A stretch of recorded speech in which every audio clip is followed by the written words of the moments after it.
Gleb's voice is steady, almost casual, as he begins to recount his story. He explains how he ended up on the front lines, describing himself as just a soldier doing his duty. Following orders, he says, like anyone else would, it's not like I had a choice. There's a calculated calmness to his words, as if rehearsed, a version of his story where he is simply a bystander to his own actions. But the interviewer's voice cuts through his narrative, sharp and direct. Why did you come to kill your own people, Gleb? The question lingers, unflinching, and Gleb hesitates, his practiced story momentarily disrupted. I didn't think of it that way, he replies slowly. I never thought I was killing my own people. I was just following the command. His words, stripped of conviction, echo as hollow as they sound, as if he's struggling to believe them himself. The interviewer pushes further, unmoved by Gleb's attempt at innocence. So you didn't think at all, did you, Gleb? Not once did you consider who was on the other side of your rifle, who you were harming in this so-called duty? Gleb shifts, visibly uncomfortable, clinging to his narrative. Look, it's not like that. You don't understand how it is being told to fight. It's not my fault if someone got hurt. I didn't start this. Didn't start it? The interviewer's words cut sharper than before, exposing the cracks in Gleb's facade. Yet here you are, a soldier from St. Petersburg crossing into Ukraine in an occupied land, and you say you had no choice, that you're somehow innocent in all this. Gleb looks away, the weight of these words settling over him, his calmness faltering as the reality he's denied becomes impossible to ignore. His insistence on innocence, on duty, fades under the interviewer's scrutiny. A silence hangs between them, heavy and uncomfortable. Then, in a softer voice, Gleb speaks again, the words almost slipping out. I thought it would be different, he mutters, barely above a whisper, as if he's speaking more to himself than to anyone else. I thought, maybe it wouldn't matter. His gaze drifts, his words hanging in the air, stripped of defense and excuse. The scene pauses, lingering on the divide between his fading justifications and the reality he can no longer deny. Gleb's story begins in St. Petersburg, a city he remembers as much for its grandeur as for the narrow, crowded apartment where he grew up. School was an afterthought in his life, something he endured more than pursued. He barely completed 9 grades before abandoning it entirely. His education, both in school and at home, was chaotic at best, shaped more by the streets and his own mistakes than by any formal guidance. In his teenage years, Gleb was no stranger to police stations or warnings, fights, petty theft, nights out that ended in trouble. He speaks about them casually, as if they were a natural part of growing up. Yet behind his tone lies the reality of a youth spent pushing boundaries, a restlessness that often pulled him into trouble. His mother, a tired woman trying to balance work and a rebellious son, did her best to keep him grounded. She would pull him out of trouble, lecture him, try to redirect him. But with each incident, her patience wore thin, her hopes for Gleb dimming as he spiraled deeper into defiance. At home, tensions ran high. Gleb lived with his mother, and for a while, a stepfather he barely tolerated. His older brother, a firefighter, was often the pride of the family, a steady, responsible man who took a different path. Gleb recalls the quiet comparisons, his mother's pride in his brother, the unspoken disappointment she felt toward him. It was a weight he carried but refused to acknowledge, rebelling harder against any hint of control or expectation. The streets became his real education. His friends were like him, aimless, restless, drawn together by a shared disregard for authority and consequence. Nights were spent roaming St. Petersburg, indulging in the thrill of freedom and chaos. But even then, there was something hollow in it, a constant reminder of the limits of his world. Gleb's family life was marked by quiet hardship, a constant struggle to keep the household running on the few rubles his mother could scrape together from her job at a bank. Money was always tight. He remembers the weeks where dinners grew more basic as the end of the month neared, his mother making do with whatever they had left in the pantry. It was a life of limits and sacrifices, and though she never openly complained, he saw the weight of it in her eyes each evening as she returned home, worn from work but determined to keep their home intact. His mother had taken on this burden alone, juggling work and raising Gleb with what little support she could find. She had remarried once, to a man who stayed long enough to make promises he couldn't keep, disappearing just as quickly as he'd arrived. It was another strain on a family already frayed at the edges, leaving Gleb with an unsettled sense of family, a patchwork of people coming and going, but never quite stable. Gleb's older brother, 10 years his senior, was the one bright spot in his mother's life. A firefighter stationed at Pulkovo Airport, his brother was responsible, steady, everything that Gleb wasn't. His mother spoke of his brother's career with pride, her face lighting up whenever she mentioned his work, his dedication. But that pride never quite extended to Gleb. To her, Gleb was a wayward son, a source of constant worry and disappointment, someone who took more than he gave. He felt this quiet resentment, though he rarely acknowledged it, instead turning to the streets to escape the weight of his mother's unspoken judgment. Gleb's defiance was his way of pushing back, of asserting some control in a life that often felt predetermined. But as he grew older, even he couldn't ignore the reality of his situation. Job prospects were bleak. The family's finances remained stretched thin, and he had nothing to show for himself. He began to feel like a burden, another weight on his mother's already overburdened shoulders. In his mind, the military became a way out, a steady income, a roof over his head, a chance to relieve his mother of the cost and effort he felt he had become. Signing up wasn't about patriotism or duty. It was his escape from a life that felt like it was slowly closing in on him. The military offered him the structure he lacked, the discipline he'd never chosen, and a way to distance himself from a family that he knew, deep down, he'd let down. As Gleb tells his story, he takes on the tone of someone swept up by forces beyond his control, a man who simply found himself in the wrong place at the wrong time. He explains how, with no other options, he signed up for the military, not out of any real sense of duty, but because it seemed like the only escape from his life's limitations. He describes himself as a nice guy forced to make hard choices, painting a picture of a man just trying to get by in a difficult world. The interviewer listens, but his silence carries weight, allowing Gleb to fill the space with his explanations. Gleb insists that he was never drawn to the violence of war, that he wanted nothing more than a paycheck and a way to ease his mother's financial burden. According to him, he wasn't a soldier seeking glory or conquest. He was simply following orders, doing what was necessary to survive and make ends meet. There's an almost casual innocence to the way he describes it, as if war is just another job, something to be endured, and not something that comes with a moral cost. But the interviewer presses him. "Gleb," he says, "you make it sound so simple. As if you had no choice, no say in the matter. But you had choices, didn't you? You could have left the military. You could have said no. Why didn't you?" Gleb shifts in his seat, visibly uncomfortable with the question.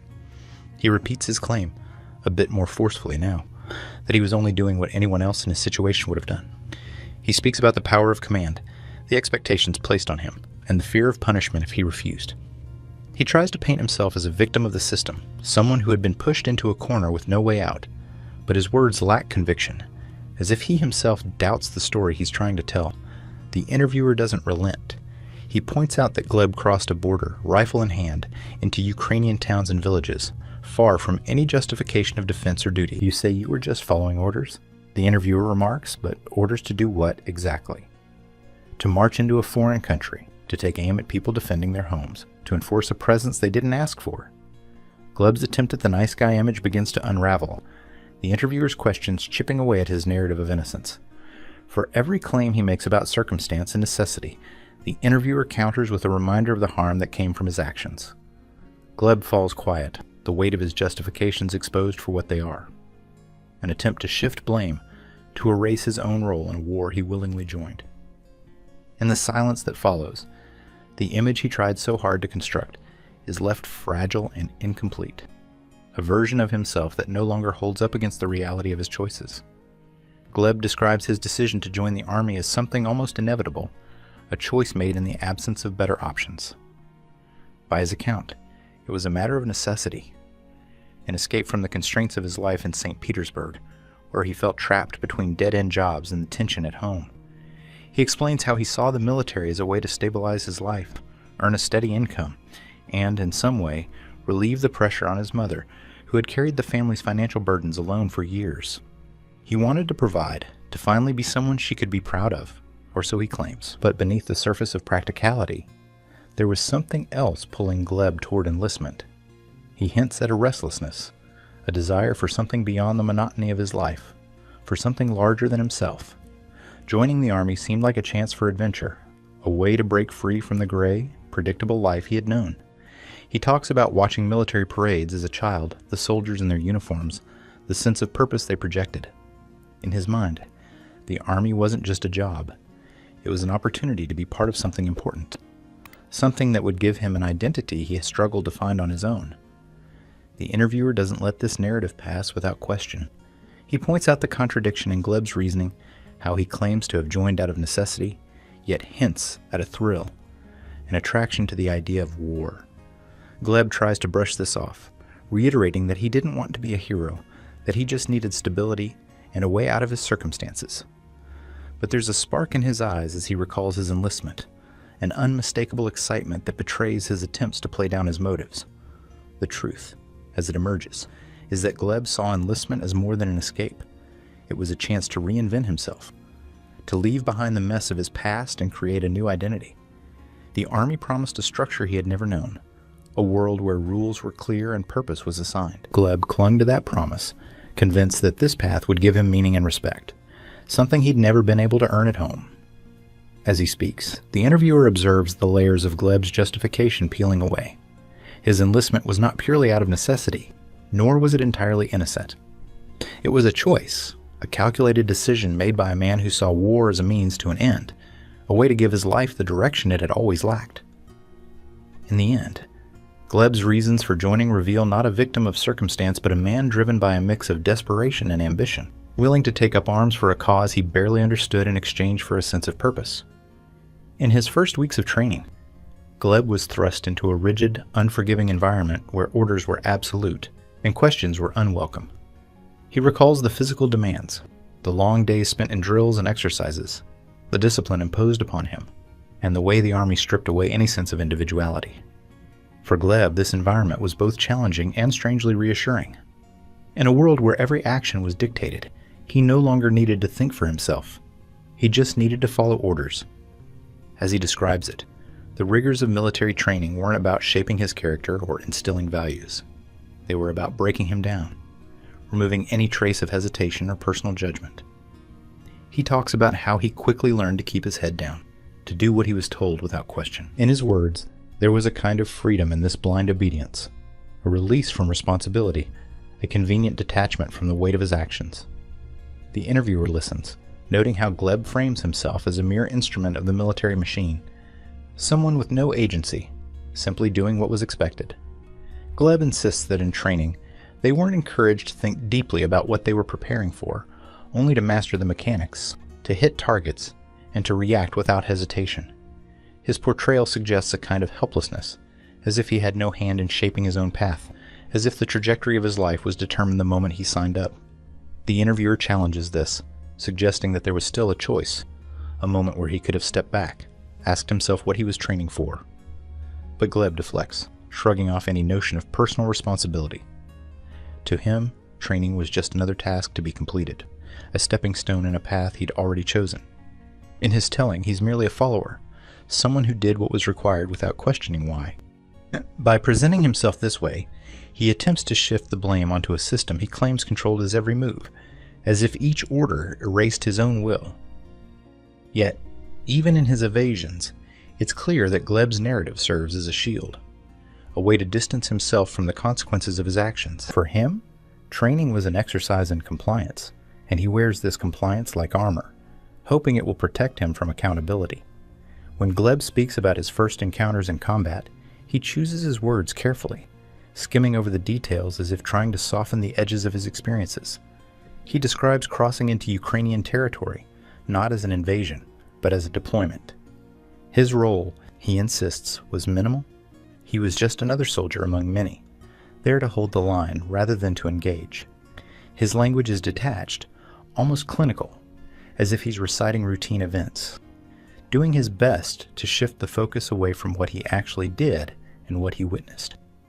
He recalls his first firefight with a kind of practiced indifference, explaining that he had no choice but to shoot when the situation demanded it. He claims it was nothing personal, just reflexes honed by training, actions taken in self-defense.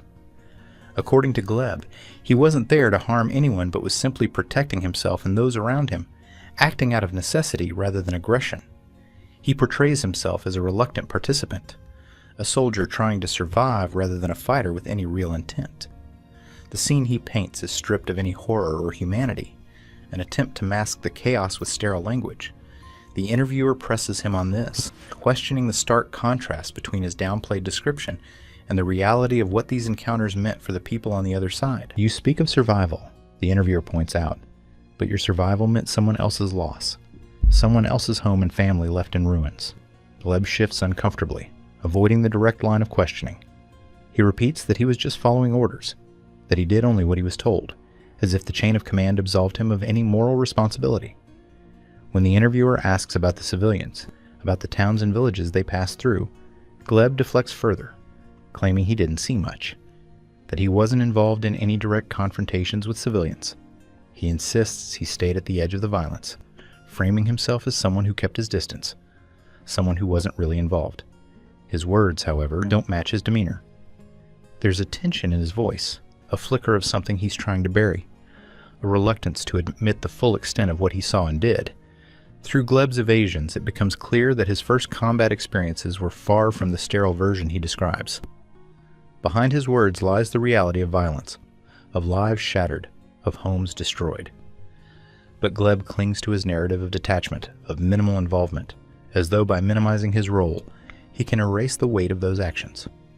His insistence on downplaying his part speaks volumes, a silent confession hidden beneath layers of denial, each sentence an attempt to distance himself from the devastation he helped bring to Ukraine. Gleb recounts his initial deployment into Ukraine with a tone of practiced nonchalance, describing it almost as if he were setting out on an extended training exercise rather than an invasion. The order had come down suddenly, he explains, without warning or clarity. One day he was stationed at a base near the border, and the next he and his unit were told to mobilize, to cross into hostile territory as part of a strategic operation. Gleb insists he didn't know much about the mission's purpose, claiming the higher-ups kept details vague. To him, this was just another order, a new destination. Ukraine was simply where he was told to be. He describes their entry as routine, downplaying the significance of the event. They were told to maintain discipline, to hold their position, to secure the area. Gleb doesn't mention the flags they tore down or the checkpoints they established, nor does he touch on the looks from the locals, the quiet resistance that simmered beneath the surface. Instead, he speaks only of the logistics, as though his presence there was somehow detached from the reality of occupation. According to him, he didn't question why they were there, nor did he try to understand the implications of their actions. He was, in his own words, just following the convoy. The interviewer presses him, pointing out the improbability of his claims. You crossed into foreign land, into cities and villages where people lived their lives. Are you saying you didn't think about why you were there? That you never questioned what it meant? Gleb shrugs off the question, insisting that soldiers like him weren't given the full picture, that they were simply moved from one location to another without explanation. He paints himself as a pawn, a small piece in a larger game, removed from the mission's intent or impact. As he speaks, it becomes clear that Gleb is carefully constructing a narrative of ignorance, as if his lack of knowledge might absolve him. He claims he didn't know they were taking over towns, didn't fully understand the mission's goals. In his version, he was blind to the larger picture, a soldier with no insight into the political motives driving the invasion. Yet the interviewer presses further, questioning how he could remain so disconnected while marching through Ukrainian villages, passing families watching from their doorsteps, their faces filled with anger, fear, or despair.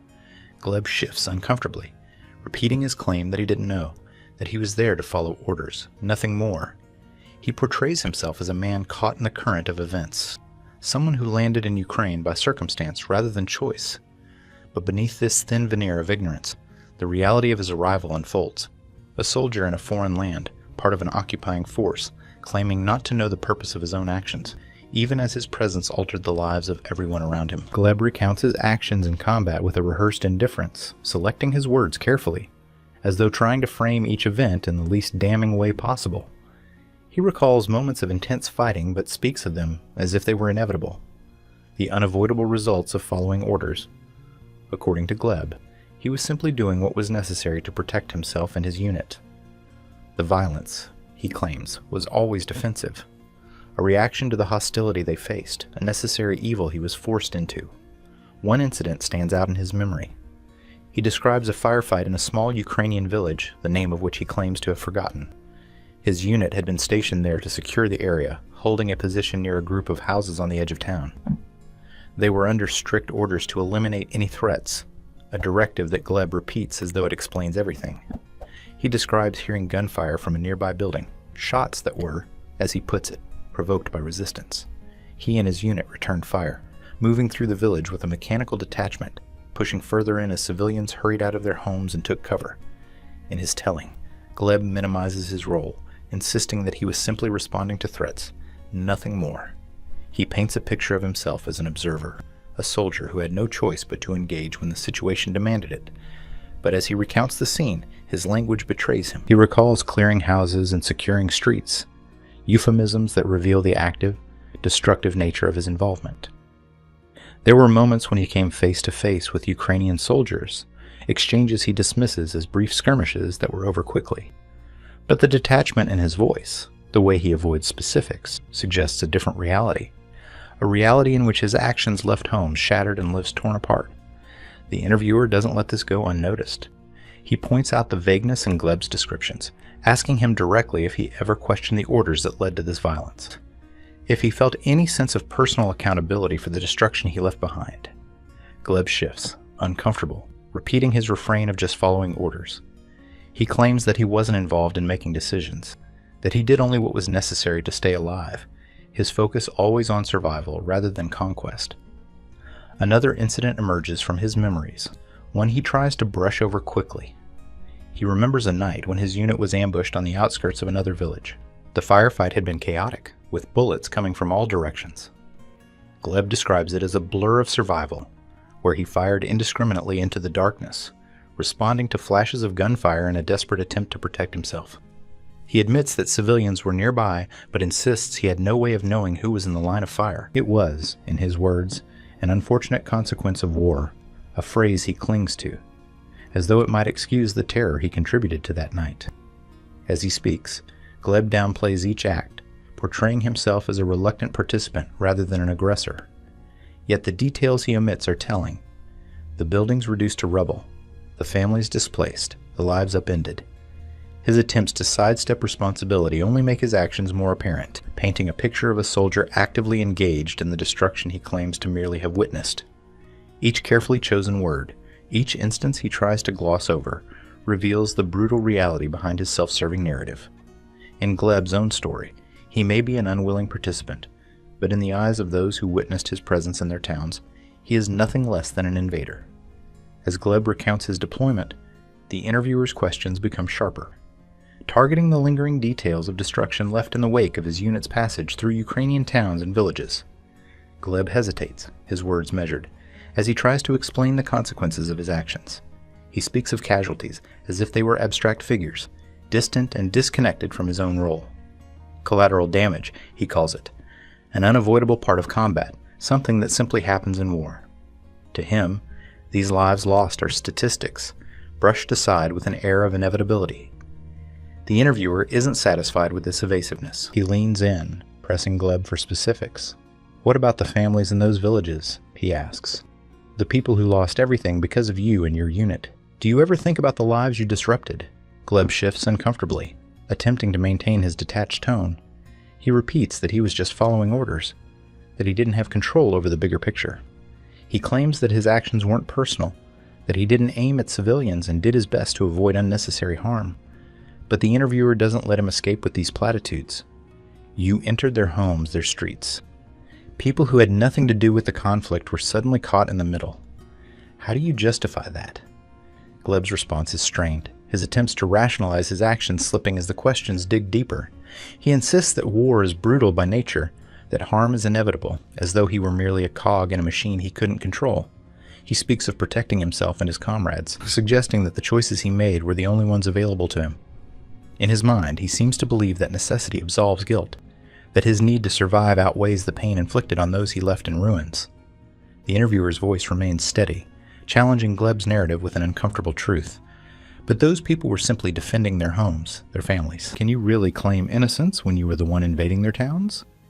Gleb falters, his narrative of self-justification wavering under the weight of the question.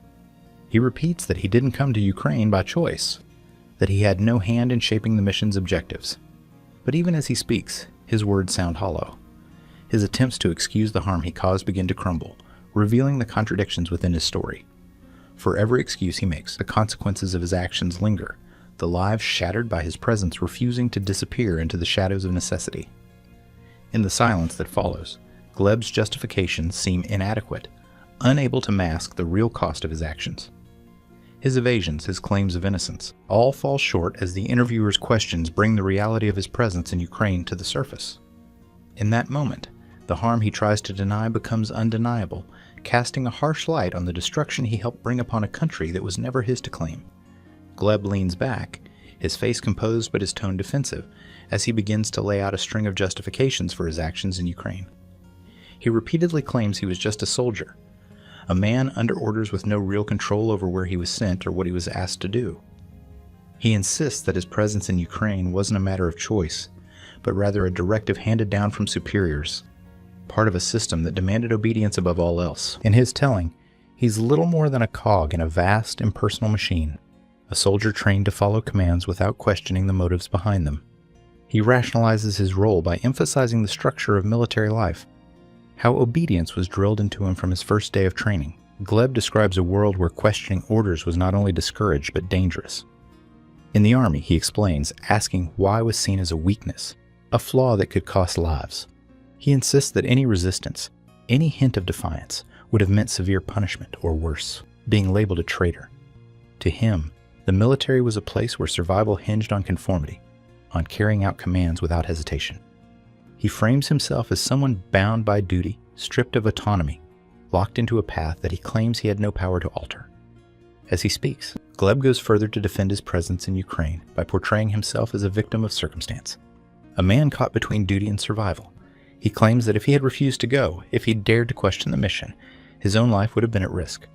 He talks about other soldiers he knew, men who had voiced doubts, who had tried to step back from the line. Those men, he says, faced consequences, threats from their superiors, rumors that spread through the ranks about disloyalty. According to Gleb, he had no real choice. Refusal wasn't an option. The interviewer, however, doesn't accept this rationale so easily. "You talk about survival," he says, his voice calm but probing.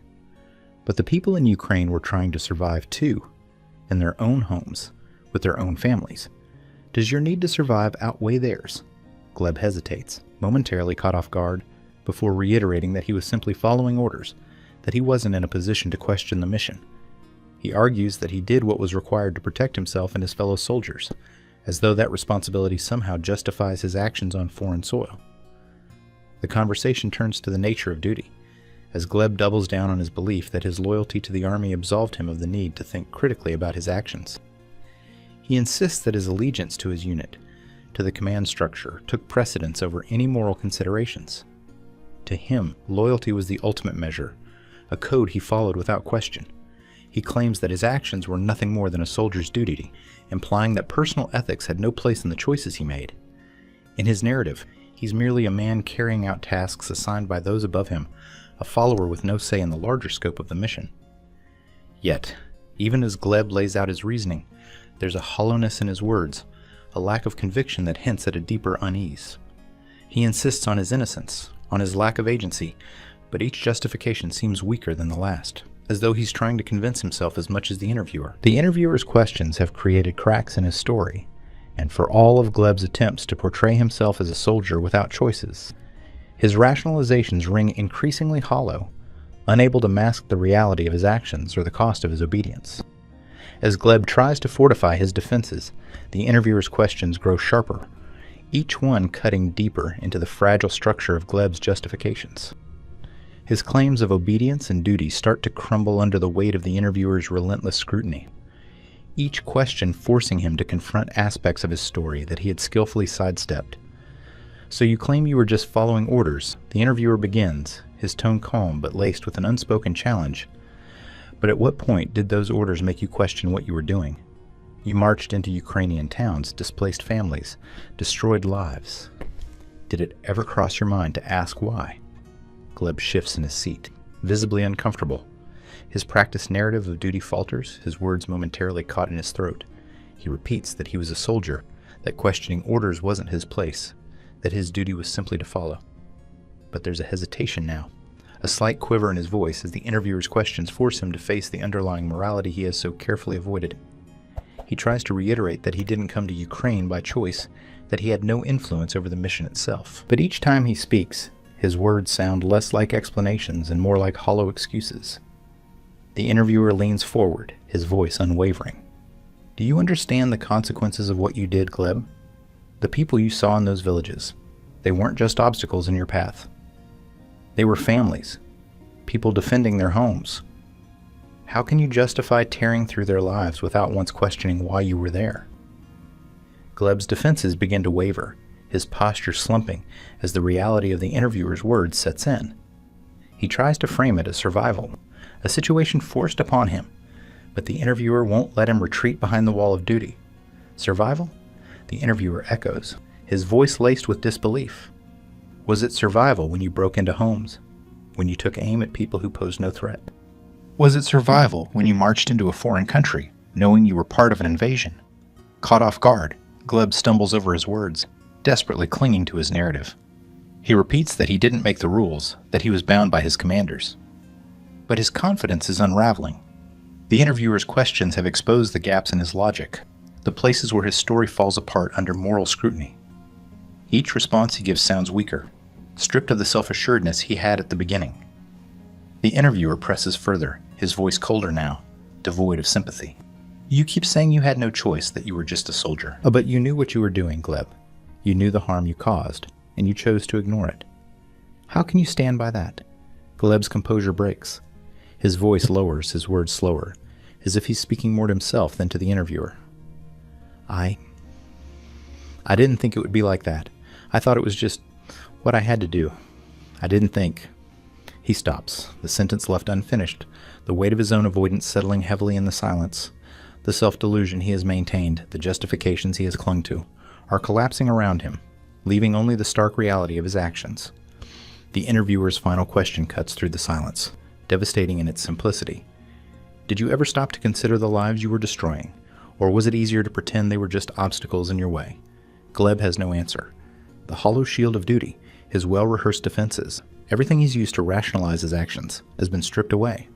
What's left is the raw truth he has tried so hard to avoid, that he chose to ignore the cost of his actions, that he chose not to see the human lives in front of him.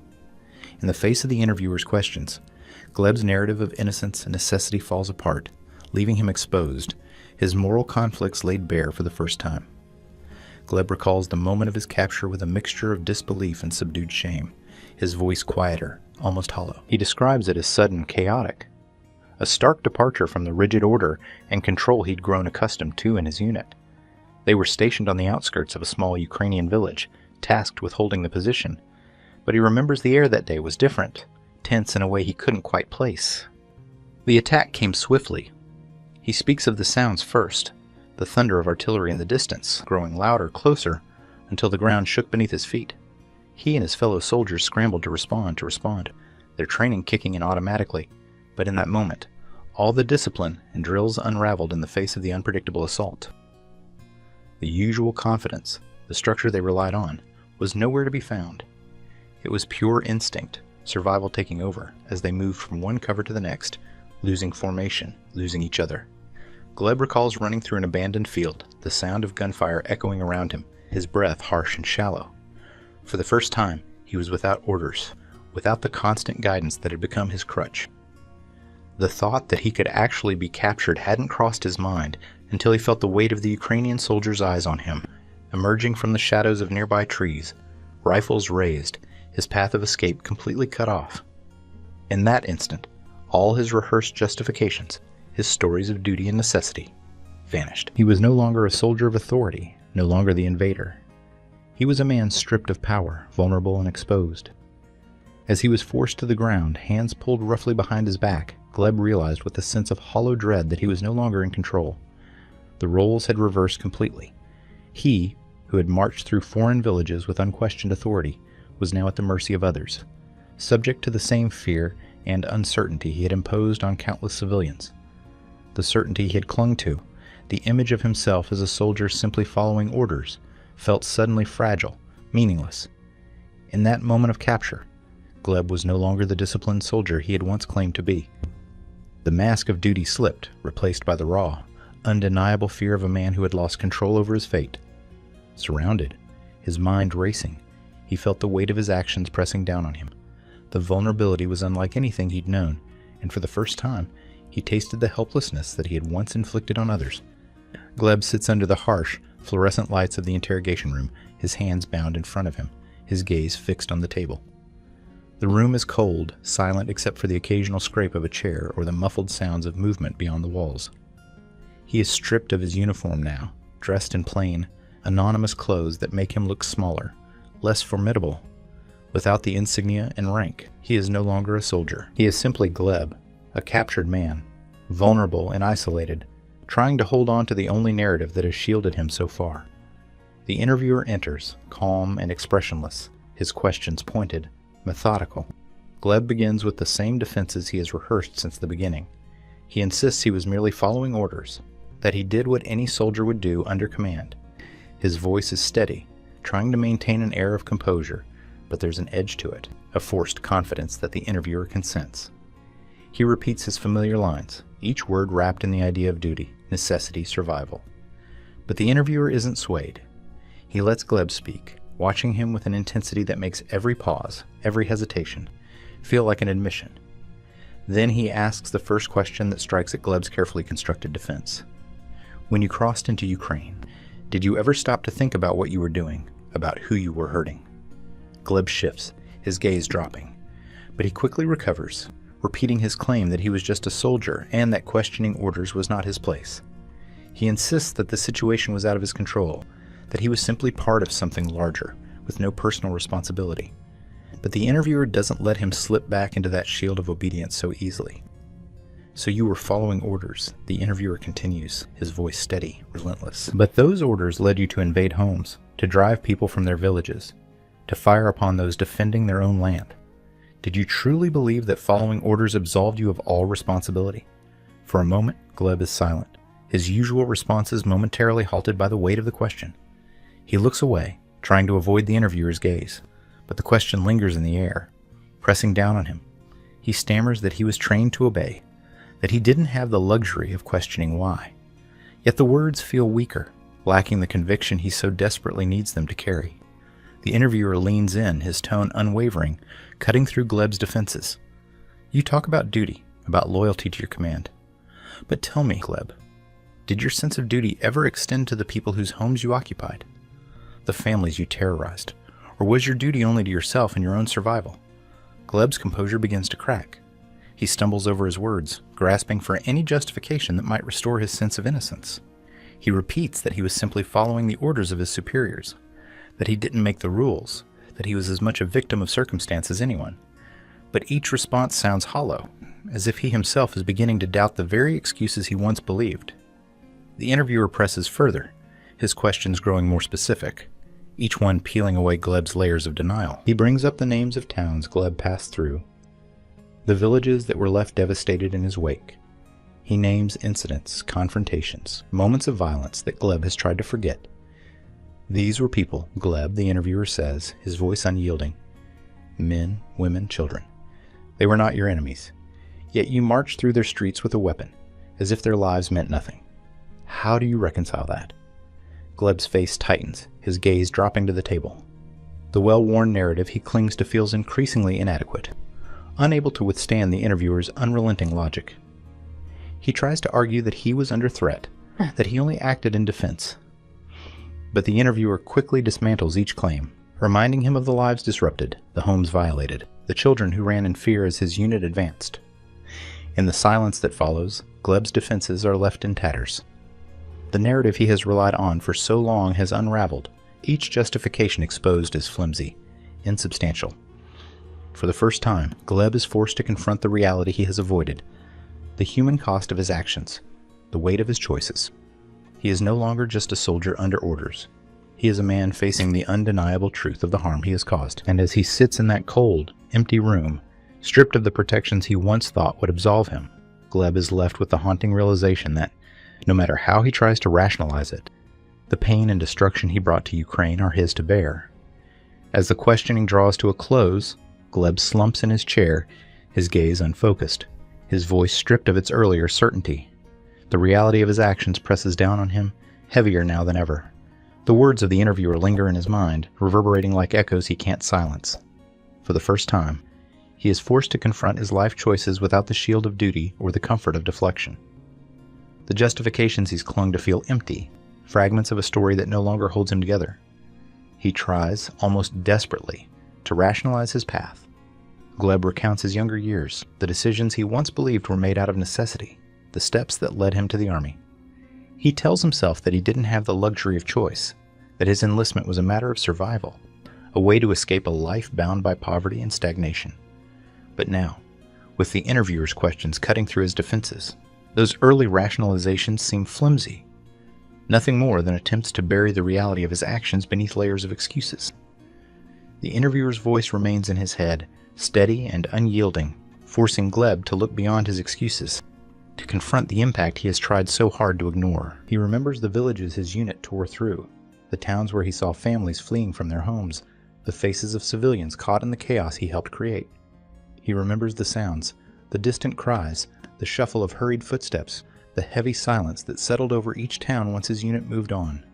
Gleb's attempts to compartmentalize these memories fall apart, the weight of them slipping through his grasp, impossible to contain. He tries to frame his actions within the context of duty once more, to reassure himself that he was simply following orders, but the words feel hollow, lacking any sense of true belief. There is no satisfaction, no relief in the thought. Instead, he feels only the dull ache of regret, a creeping realization that his choices have led to irreversible harm. In his pursuit of survival and purpose, he had lost sight of the cost, of the humanity stripped away with each step deeper into the conflict. The interviewer's questions return, each one pushing him further into this uncomfortable clarity. Did he ever think about the people he left behind? Did he ever consider the families torn apart, the lives shattered by his actions? Gleb's silence is answer enough. He had chosen not to think, not to consider the lives touched by his choices. He had allowed himself to become a part of something he barely understood, hiding behind the guise of obedience as he walked through others' lives with indifference. Sitting there, the weight of it all presses down, raw and unavoidable. For the first time, Gleb allows himself to feel the full scope of what he's done, the enormity of the choices he made, the consequences he so eagerly dismissed. His life, which he had once viewed as a series of necessities, now seems shaped by decisions he can no longer deny as his own. The realization is bitter, a taste of remorse he can't ignore. As Gleb sits alone in the aftermath of the interrogation, his mind churns with a storm of contradictions, each one tearing at the fabric of the narrative he's held onto for so long. His own story, that he was merely a soldier bound by duty, forced into Ukraine by circumstance, feels thin and transparent against the stark reality of his actions that the interviewer has brought to light. Every justification he once found comfort in now collides painfully with the memories he's tried to suppress. Memories that resurface with a force he can no longer ignore. A part of him clings to the story he's told himself for years, the one where he had no other choice, where he was just another cog in the military machine, swept along by forces larger than himself. This version of events had always been his shield, a way to protect himself from the consequences of his choices. In his mind, he was the victim, pushed into an environment where questioning orders was dangerous, where survival depended on blind obedience. He remembers repeating this to himself, the mantra of "I was only following orders," as if those words could insulate him from the moral weight of what he had done. But now, the memories slip through those carefully built defenses. He remembers the faces in those villages, the terror in the eyes of civilians as his unit stormed through their streets. He remembers the sounds, the hurried voices, the cries of children, the hurried scrambling of families seeking shelter.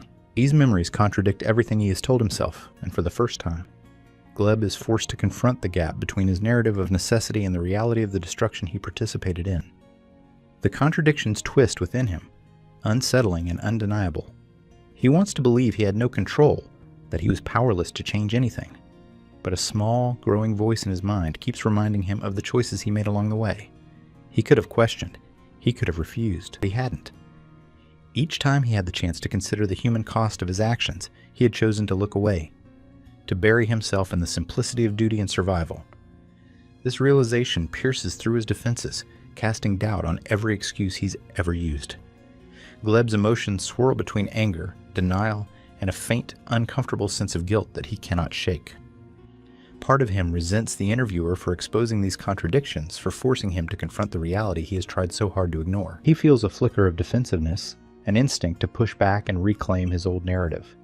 But each time he tries to reassure himself, the memories and questions resurface, casting shadows over his defenses. He feels trapped between the person he believed he was, a soldier just doing his job, and the person he fears he might truly be, a man who willfully ignored the suffering he inflicted. The weight of these contradictions presses on him, leaving him with a profound sense of inner conflict. He realizes now that he has spent years crafting a version of himself that he could live with, a version that absolved him of responsibility and allowed him to sleep at night. But that version no longer holds up under scrutiny. The truth of his actions, the faces of those he left behind, push against the narrative, threatening to tear it apart.